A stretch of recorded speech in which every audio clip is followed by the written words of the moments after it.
Supreme मान्य court में 13 जुलाई 2024 को पूर्ण छत्तीसगढ़ के समस्त न्यायालय में राष्ट्रीय लोक न्यायालय आयोजित किया जाना प्रस्तावित है, जिसमें छत्तीसगढ़ राज्य विधिक सेवा प्राधिकरण एवं राष्ट्रीय विधिक सेवा प्राधिकरण नई दिल्ली के निर्देशानुसार 13 जुलाई 2024 को राष्ट्रीय लोक न्यायालय संपूर्ण देश के साथ साथ जिला रायपुर में तालुका स्तर से लेकर उच्च न्यायालय स्तर तक सभी न्यायालयों में राजीनामा योग्य कारणों में पक्षकारों की साझा नियुक्ति करेगा। लोक अदालत को लेकर हमारे ब्यूरो प्रमुख अखिलेश तिवारी ने माननीय न्यायाधीश रमेश कुमार चौहान से खास बातचीत की। देखिए ये स्पेशल रिपोर्ट।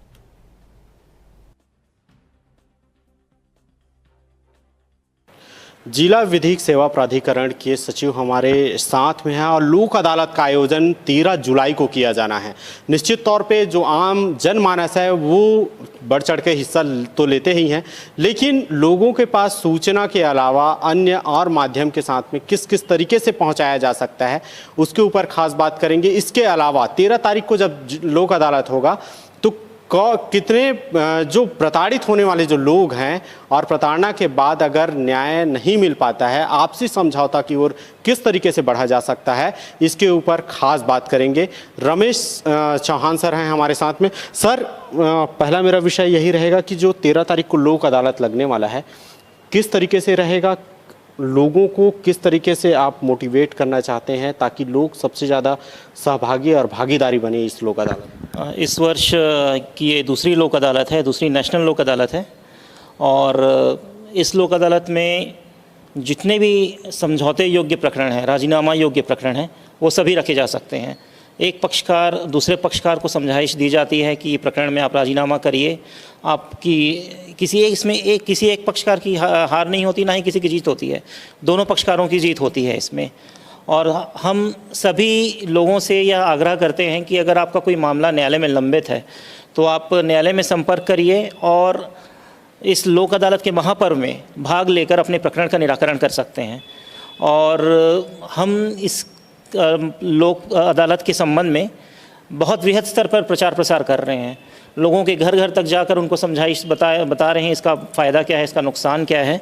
और इस तरीके से जितने भी प्रकार के मामले हो, चाहे जन उपयोगी लोक अदालत के संबंध में हो, चाहे वो नगर निगम से संबंधित हो, पानी का, बिजली का हो, आपसी आस पड़ोस के लड़ाई के संबंध में हो, मोटर दुर्घटना दावा के संबंध में हो, बहुत सारे मामले हैं, प्री लिटिगेशंस के मामले हैं। सभी मामलों को इसमें लेकर हम निराकरण करने का प्रयास कर रहे हैं और हमें पूरी उम्मीद है कि ये लोक अदालत भी पिछले लोक अदालतों से और ज़्यादा सफल होगी।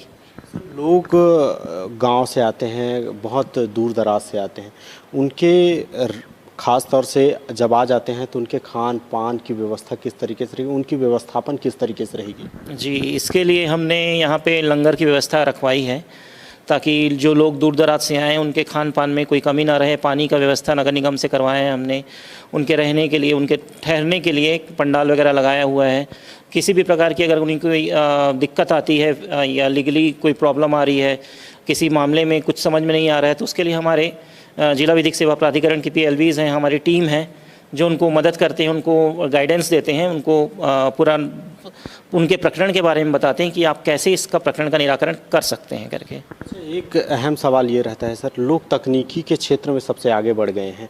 जैसे MP में होता है कि जज फैसला सुना रहा है, लगातार वीडियो भी वायरल होते रहता है। क्या तकनीकी के क्षेत्र में भी और तकनीकी के माध्यम से, जैसे YouTube हो गया, Facebook हो गया, सोशल मीडिया, इसके माध्यम से भी लोक अदालत की प्रचार प्रसार किया जा रहा है? जी, बिल्कुल बिल्कुल। इसमें हमने जैसे यातायात के माध्यम से, रेलवे स्टेशंस में जो लाउड स्पीकर है उनके माध्यम से, VC के माध्यम से, हर प्रकार से VC मतलब वीडियो कॉन्फ्रेंसिंग हो गया और इलेक्ट्रॉनिक मीडिया हो गया, आप लोगों के माध्यम से भी हम पूरा प्रचार प्रसार इसमें कर रहे हैं ताकि दूर मतलब वृहद स्तर पे इसका प्रचार प्रसार हो सके। और जो गरीब अंचल के लोग हैं, जो ग्रामीण क्षेत्र के लोग हैं, जहाँ पे ये इलेक्ट्रॉनिक मीडिया या फिर TV या मोबाइल की सुविधा नहीं है, वहाँ पे हम मुनादी कराकर इसका प्रचार प्रसार करके इसकी जानकारी दी जा रही है कि हाँ, नेशनल लोक अदालत इतनी तारीख को है, 13 तारीख को रखी गई है, आप आइए अपने प्रकरण का निराकरण करवाइए। जी सर, एक अमूमन देखा जाता है कि बहुत से जो ग्रामीण अंचल से भी आते हैं, बहुत दूर दूर से आते हैं। जहाँ तक रायपुर न्यायालय का क्षेत्राधिकार है, वहाँ अंतिम छोर तक के व्यक्ति यहाँ न्याय पाने के लिए आते हैं। यहाँ देखा जाता है कि विधिक सेवा प्राधिकरण है और हमारे माननीय जिला सत्र न्यायाधीश जो उनके मुखिया होते हैं, ये हम लोग पर्याप्त व्यवस्था उनके खाने पीने का भी प्रबंध का यहाँ रखे हुए हैं। सामाजिक संगठन यहाँ के यहाँ पर हमको एक लंगर भी चलाते हैं, जो कि जितने पब्लिक हैं वो बढ़िया फ्री में मुफ्त में बढ़िया खा सके, वो उनको इस खाने पीने की कोई दिक्कत मत हो। स्वच्छ जल की व्यवस्था करते हैं यहाँ पर, तो ऐसे उनका पूरा ख्याल रखा जाता है। 13 तारीख को जब लोग पहुंचेंगे तो सुविधा तो मिलेगी ही, साथ साथ न्याय जो व्यवस्था है वो उसके ऊपर भरोसा एक जाहिर करने के तौर पे भी देखा जा रहा है। और अलग अलग हिस्से और ग्रामीण अंचल से जब लोग पहुंचेंगे तो और विस्तृत रूप में यहाँ न्याय की व्यवस्था जिस तरीके से रहेगी वो भी एक न्यायप्रियता में भी देखी जाएगी। कैमरा पर्सन दीपेश के साथ अखिलेश तिवारी, एएनबी न्यूज़।